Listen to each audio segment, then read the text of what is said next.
Vous avez cette responsabilité-là de faire circuler des trains. Et lorsque vous voyez un train circuler, vous pouvez effectivement vous rappeler, c'est grâce à moi qu'il roule.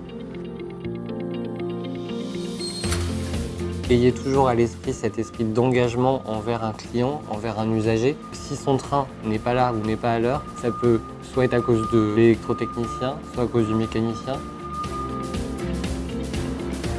Je m'appelle Sébastien, j'ai 38 ans. Je suis au Technicentre de Paris-Est depuis 2001. Ça fait 18 ans que je suis à l'équipe mécanique. Je m'appelle Antonin, j'ai 24 ans. J'ai rejoint du coup le groupe SNCF en tant que manager d'une équipe, en l'occurrence Électrique Visite. Le rôle d'un électrotechnicien, ça va être de s'occuper de la maintenance préventive de tous les dispositifs électriques du train. L'électricité, au départ, elle vient de la caténaire, donc le fil qui est au-dessus du train. Elle est transformée par ce qu'on appelle des transformateurs. Cette tension, elle va être distribuée dans plein de dispositifs électriques, dont les moteurs qui font tourner les roues, éclairage du train, éclairage des pupitres de commande du conducteur, chauffage, climatisation et prises électriques effectivement qui peuvent servir aux voyageurs. Gérer l'électricité et les dispositifs électriques du train, c'est quelque chose d'assez impressionnant dans le sens où en fait, on n'a pas le droit à l'erreur. Test radio OK. Défaut. Sur un train, il faut savoir que par jour, on peut transporter 20 000 voyageurs. Et c'est 20 000 vies, entre guillemets, qu'on a entre nos mains. Carnet de bord.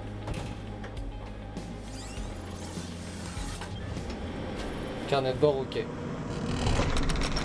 Le rôle du mécanicien, en fait, c'est un peu comme le mécanicien pour la voiture. À partir du moment où il n'y a pas de mécanicien, la voiture elle n'est pas entretenue.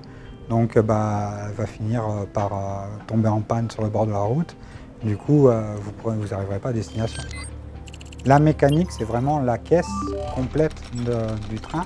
Au niveau des portes, c'est la sécurité. On ne peut pas se permettre de faire circuler un train avec une porte qui s'ouvre. Il faut qu'elle s'ouvre en temps et en heure dans la sécurité. Au niveau du confort, c'est premièrement la satisfaction du client. On a un certain code couleur à contrôler au niveau des assises. On a les baies vitrées à contrôler, voir si on n'a pas des impacts, si on n'a pas de la dégradation. On peut travailler sur le remplacement de semelles, regarder les amortisseurs, les coussins de suspension, comme sur la visite des essieux pour contrôler qu'il n'y ait pas de défaut pendant les milliers de kilomètres que le train circule. À partir du moment où on fait une opération, on engage notre responsabilité. Donc on ne peut pas jouer avec la sécurité des usagers. Un jeune embauché, je dirais fonce. C'est un beau métier où on peut avoir de l'évolution. Il suffit de se donner les moyens et de s'investir.